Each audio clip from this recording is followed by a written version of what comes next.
Older kids who disowned me over a decade ago. Wants to reconnect, but I moved on already. I married young, fresh out of high school, swept up by what felt like true love. We were young, impulsive, and ready to take on the world together. By the time I was 25, we had 3 kids, Jason, Emily, and little Sarah. We built a life that on the surface looked picture perfect, but underneath, the cracks were starting to show, exacerbated by hidden resentments and my then wife's growing distance. When our oldest Jason was 10, my wife started having an affair. The unraveling of our marriage was swift and brutal, culminating in a separation that left deep scars, especially since we decided to keep the real reason hidden from the kids. They didn't know why we divorced, only that soon after, their mother and I lived separate lives. This secrecy bred resentment, and as the years passed, it seemed they blamed me exclusively. The relationship with my kids deteriorated as they grew older. Each birthday, each holiday, felt more strained than the last. I watched helplessly as the distance grew, feeling more like a wallet than a father. Whenever I reached out, tried to explain or show affection, it was met with cold indifference or outright hostility, often encouraged by their mother's subtle insinuations about my character and intentions. Then came the lowest point of my life, an overdose attempt that landed me in the hospital. It was a wake-up call, a realization of how far I had fallen. My boss, a steadfast friend, offered me a lifeline, a job across the country. Desperate for a change, I took it. It was a chance to escape, to build something new without the shadows of my past constantly hovering over me. In this new city, life slowly began to piece itself back together. I met Anna, a woman with a gentle strength that seemed to see right through the facade I had built around my old wounds. She was patient, loving, and most importantly, she offered a new perspective on life, one rooted in understanding and recovery. With her help, I battled out of the severe depression that had gripped me for years. 10 years passed in this new life, and I was happy, genuinely happy.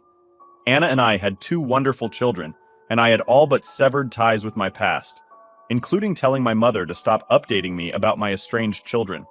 However, the facade of this newly found peace was shattered when I received an unexpected invitation to my middle daughter Emily's wedding. The invite, surprisingly forwarded by my mother despite my requests, sent me spiraling. I didn't attend, couldn't face that part of my past. The decision was painful, laden with what-ifs and could-have-beens. It was a stark reminder of the bridges I had burned and the emotional toll of my decisions. The years continued to roll by, each one distancing me further from my previous life, until one unsuspecting evening, my phone rang. A familiar area code flashed across the screen. Without thinking, I answered, only to hear a voice softly say, "Dad?" Panic seized me and I blurted out, "Sorry, you must have the wrong number," before hastily hanging up. They tried to call back several times, but I blocked the number, convinced it was Emily, or perhaps Sarah, trying to reach out.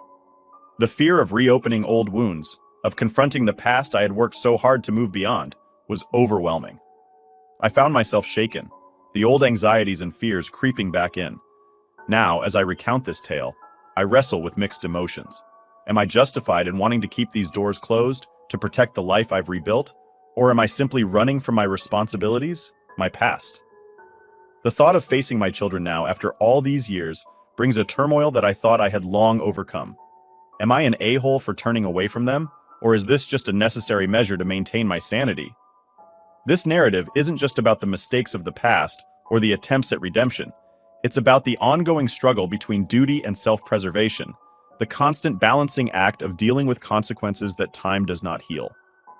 Now for 2 top comments before reading the update. I mean, it sounds that tracks just feed a lot of lies to them, so they thought that it was because you had an affair. But I guess they now know the truth, thus trying to reach out to you, not the a-hole. And if I were you, I would try to talk to them and see what they wanted, so don't be afraid, call them. Talk to them and tell them the truth. This is the way to move on. Email. Then everything is in writing.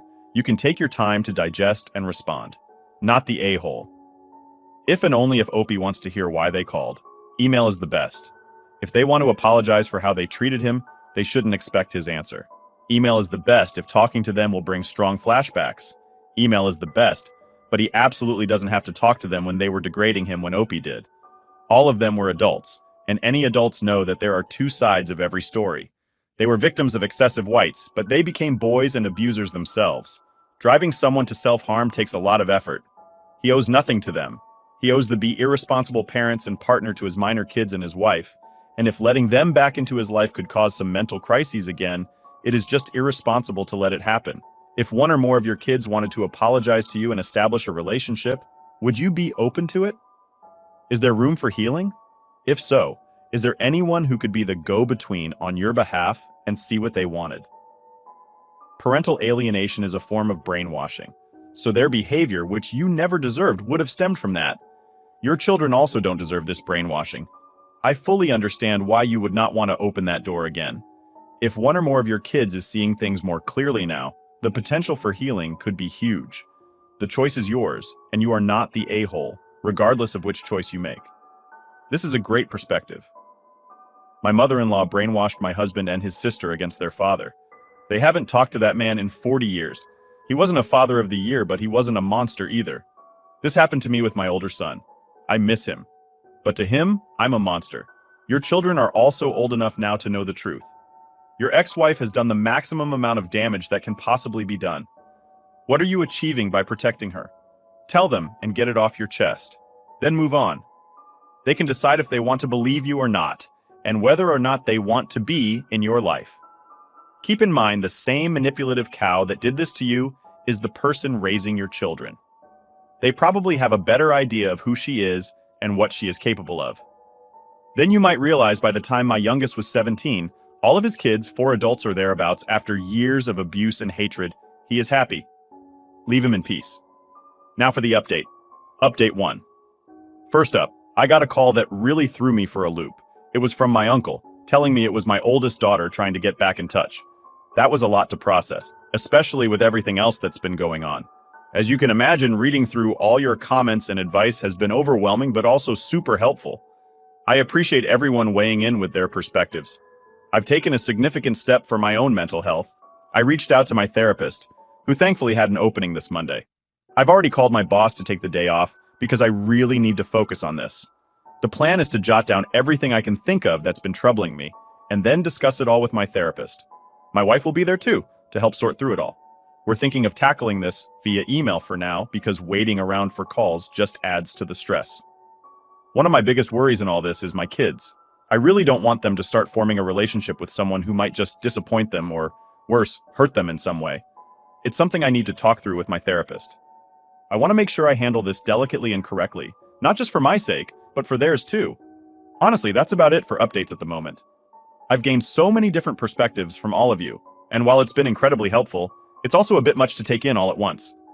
I think this is going to be a slow and careful process. I'm still not even sure why she's trying to get in touch now, after all this time. I did make a temporary decision to edit and block that number, just long enough to tell her I'd send an email address where she can reach me later. Even doing that was tough. My wife actually had to type out the message for me.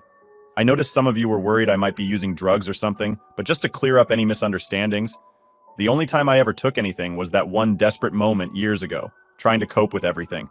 And I haven't moved on from our last communication until now, when my youngest is 19 and my oldest is 24, 2 years since we last spoke. I hope that clears up any confusion or concerns you might have had. Thanks again for all the support and advice. I'll keep you updated, but like I said, this is going to be a slow process. I need to take things one step at a time, carefully and thoughtfully, to ensure the best outcome for everyone involved, especially my kids. Now for 2 top comments before reading the update. Comment 1. If one or more of your kids wanted to apologize to you and establish a relationship, would you be open to it? Is there room for healing? If so, is there anyone who could be the go-between on your behalf and see what they wanted? Parental alienation is a form of brainwashing, so their behavior, which you never deserved, could have stemmed from that. Your children also didn't deserve this brainwashing. I fully understand why you would not want to open that door again. If one or more of your kids is seeing things more clearly now, the potential for healing could be huge. The choice is yours, and you are NTA regardless of which choice you make. Comment 2. This is a great perspective. My mill brainwashed my husband and his sister against their father. They haven't talked to that man in 40 years. He wasn't father of the year, but he wasn't a monster either.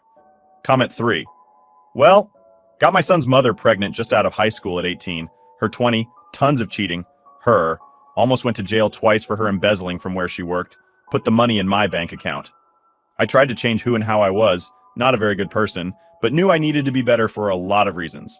Tons of other things to mention, but I digress. His mom would call and say he wanted to see me, so I would drop everything and spend time with him. Things were very standoffish from him, because of course he wasn't around me all the time and only knew of me from what his mom had told him. He would ask questions and I would answer them if I could. Some were about things his mom said. If it wasn't true, I would just say, I remember things differently and leave it at that. Back to mom, when things ended with us, I had found out she had a threesome and I went to her house late at night. Did something I shouldn't have. Not hands people. But I told her, when he turned 18, I was going to tell him everything that went on and he would know the truth. As he got older, he would call, we'd talk and stuff, then he was able to drive. So we'd spend time together talking about the past. Him getting to know more about me, and me know more about him. At that time, my wife and I had just had our daughter, N, had even talked about him moving in with us. His suggestion. Moving ahead, he went to college, dropped out. His mom called me multiple times to call N talk sense into him, ironically, but to no avail. He then goes into the Navy, we stay in touch, he's on leave at base and collapses. Apparently his pre-workout drink messed his heart up. He had to take leave for 6 months to recover. Same as college. Didn't do shit to stay in shape for PT test to get cleared and was kicked out. I moved during this time as he was stationed on the East Coast. I would ask to spend time with him and he didn't want me to come there. Okay. He kept going back home, FL, about once a month to see his mom. I'd gotten to the point and asked him to come and see us, 5 HR ride from where he was, versus FL. Said maybe, okay, let it ride. Then before Christmas as we were talking, I had picked up on things he was saying, and asked him later when he was getting married, and he laughed it off, and said they weren't that far in the relationship for that. I had said a number of times before that when he got married that I couldn't see it in person, but it was what it was. A week later, my wife shows me the FB post of him getting married. That's when I cut him off, period. I had opened myself and my family to him, and he lied about it. It wasn't a small lie, and I had always told him not to lie to me, as I would be the last one to ever judge him or anybody. He lied.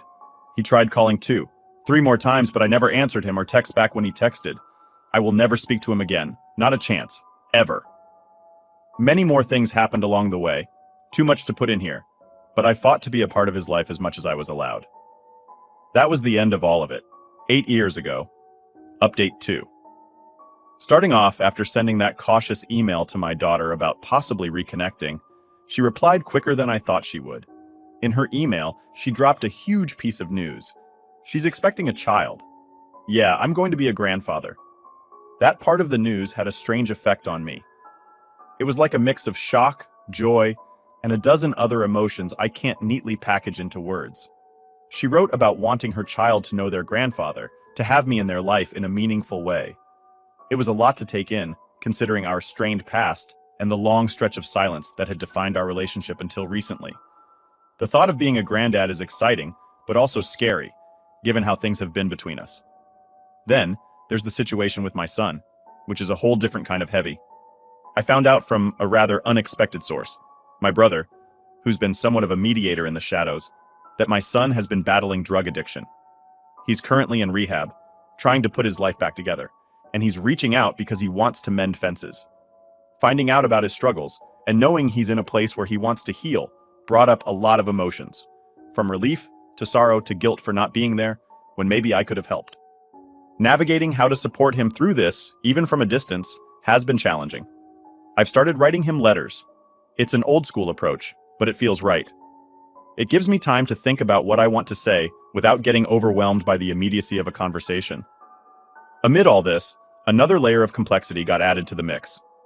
My ex-wife, the same woman who played a pivotal role in the estrangement from my children, is now seriously ill.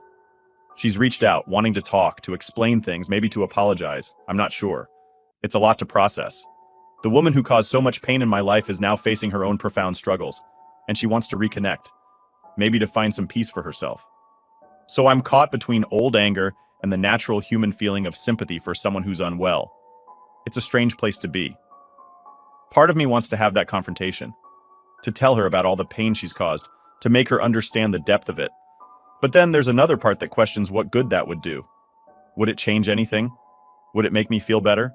Or would it just reopen old wounds that have taken so long to heal? Deciding to meet my daughter was the first step in this new chapter. We agreed to meet at a quiet cafe, a neutral place where we could talk openly. That meeting was intense. There were tears, raised voices at times, but also moments of genuine connection that I hadn't felt in years. We talked about the past, about her childhood, about the divorce, and how things went so wrong between us.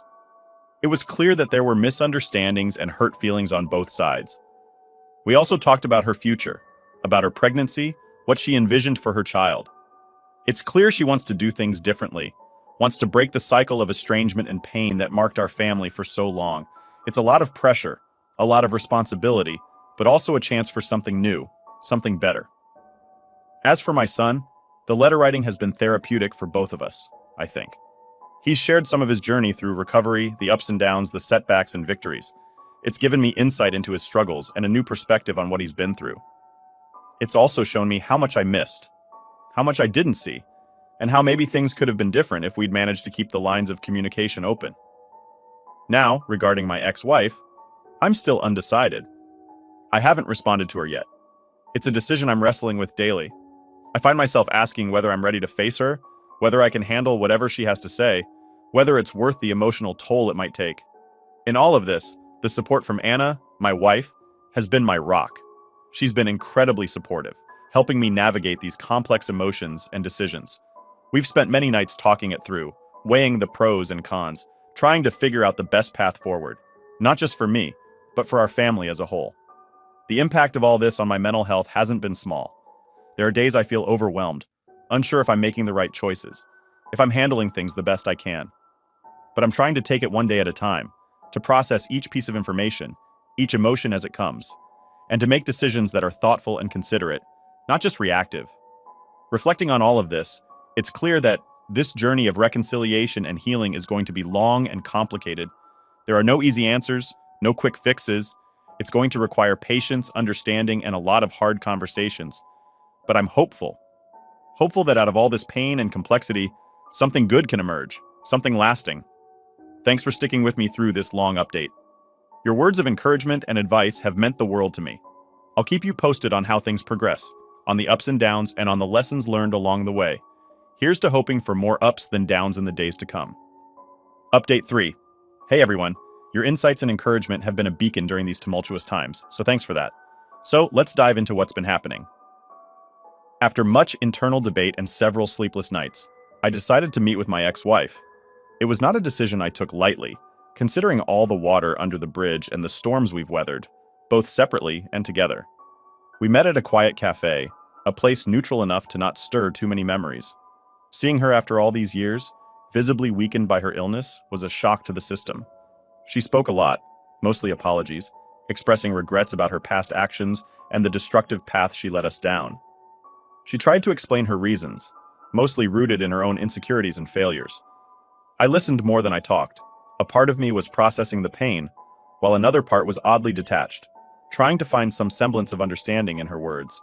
It was an emotionally draining meeting, and I left feeling a mixture of relief and exhaustion. Forgiveness hasn't come fully yet, but I'm on the path to understanding, and maybe that's a start. On a brighter note, the relationship with my daughter has taken a positive turn. She's nearing her due date, and the anticipation of welcoming a new life has somehow brought us closer. We've spent weekends picking out baby stuff, setting up the nursery, and just talking, really talking, about our lives, hopes, and fears. It's been a healing process, repairing old wounds with new memories. This experience has given us a project to focus on together, and it's more than just preparing for a baby. It's about laying down the foundation for a new phase in our relationship. My son's journey has been equally heartening. His completion of the rehab program marked a significant milestone, and the man he's becoming fills me with pride. We've been meeting up regularly, taking it slow, allowing ourselves the space to explore this new dynamic. He's been joining family dinners, and seeing him interact with his siblings has been reassuring. There's an awkwardness, sure, but beneath that, there's a genuine effort on all sides to connect, which is more than I could have hoped for. Anna, my incredible wife, has been nothing short of amazing through all of this. Her support isn't just in the big gestures, but also in the quiet moments when I've needed it most. Her growing relationship with my children from my previous marriage is developing at its own pace. It's cautious, yet there's a mutual respect that I believe can blossom into something meaningful with time. She's been involved in every step, helping navigate the complexities of blending two families, always with a grace that amazes me. One of the unexpected joys has been the interest from my younger kids in getting to know their older half-siblings. They ask questions, show a keenness to connect, and have brought a lightness to family gatherings that might otherwise have been tense.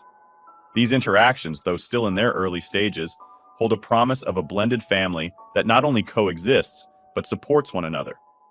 Mentally, I'm in a much better place. Regular therapy has been transformative, providing me not just with coping mechanisms, but also with insights into my own behaviors and fears.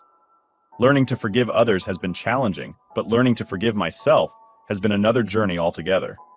Each session, each conversation helps peel back layers of guilt and regret, replacing them with something a little more like hope. Looking ahead, there's still a lot of road to travel. Relationships are complex beasts, and they require constant nurturing. The work isn't easy, and there are days when the old fears and doubts creep back in, whispering that it's all going to fall apart again. But then, I look at how far we've come, how far I've come, and I find the strength to keep going, to keep trying, to keep building. The excitement of becoming a grandfather is something I'm looking forward to with a mix of joy and nerves. It represents a new chapter, not just for my daughter, but for me as well. It's a chance to experience the joys of young life again, through a lens of wisdom gained from many hard-learned lessons. It's also a reminder of the cycles of life, of how we get chances for redemption in ways we might not expect. In this update, I wanted to convey not just the changes and challenges, but also the quiet victories and the soft moments of realization that come unexpectedly. Whether it's a smile across the dinner table or a successful conversation that ends with a hug instead of a hurried goodbye, these are the moments that stitch the fabric of our newly reconstructed family tighter together. Thanks for walking this path with me, for your stories and advice, for your tough questions and kind words. I'll keep sharing as this journey unfolds, through the ups and downs, the setbacks and successes. Here's to more ups than downs, to more healing than hurt, and to finding peace in the chaos of change. Cheers to what comes next, and may it bring more light than shadows. Last update. First things first, I became a grandfather. My daughter gave birth to a beautiful baby girl a few weeks ago, and I was there in the hospital, holding her hand through it all. It was an incredibly emotional experience, seeing new life come into the world and knowing this little one is part of my family. Holding my granddaughter for the first time was a moment of pure joy, mixed with a deep sense of gratitude for the repaired bonds that made this moment possible. My daughter and I have come so far, and though it's been a bumpy road, it feels like we're finally on solid ground. My son is continuing to do well in his sobriety journey. We meet regularly and our relationship is stronger than ever. He's started a new job, and seeing him take these steps towards building a stable life for himself is incredibly rewarding. We talk about everything now. No topic is off limits, which has brought a new level of trust and openness between us. As for my ex-wife, our last conversation was probably our last. We reached a sort of peace, an understanding that while the past can't be changed, it doesn't have to dictate our futures. I've let go of a lot of the anger and bitterness that I held on to for so long, and it's been liberating. This doesn't mean I've forgotten, but rather, I've chosen to focus on the present and the future instead. Anna, as always, has been my cornerstone throughout all of this. Her unwavering support and love have made all the difference. She's embraced my children and granddaughter as her own, and her capacity for kindness and compassion seems boundless. We've grown closer through these experiences, navigating each challenge and celebrating every victory together. The younger kids are thrilled to have a new cousin, and they're already proving to be doting siblings. Integrating my family has had its challenges, but these moments of joy and unity remind me why it's been worth all the effort. In terms of personal growth, this journey has taught me more about myself than I ever expected. I've learned the true value of forgiveness, the strength required to rebuild trust, and the power of letting go of past hurts. Therapy has been a crucial part of this process, giving me the tools to deal with my emotions healthily and constructively. Looking back, if someone told me a few years ago that I would be where I am now, I would have been skeptical, to say the least. But life has a way of surprising us, of throwing us into the deep end and giving us the chance to swim. I've learned that it's not just about surviving the storm, but also about learning how to dance in the rain, to embrace each challenge and find the lessons it holds. As I close this chapter, I'm not just saying goodbye to the past, but also looking forward to the future with a hopeful heart. I plan to spend more time with my family, to cherish every moment with my granddaughter, and to continue building those bonds that we've worked so hard to strengthen. Thank you all for your support, your advice, and your kind words throughout this journey. Your comments have been a source of comfort and wisdom, helping guide me through some of the toughest times. While this is my last update, I'm excited about what's next, and I'm ready to embrace whatever comes with open arms. Here's to new beginnings, to family, to love, and to life. May we all find peace and happiness on our paths. Cheers to the road ahead, and thank you from the bottom of my heart for being a part of my journey.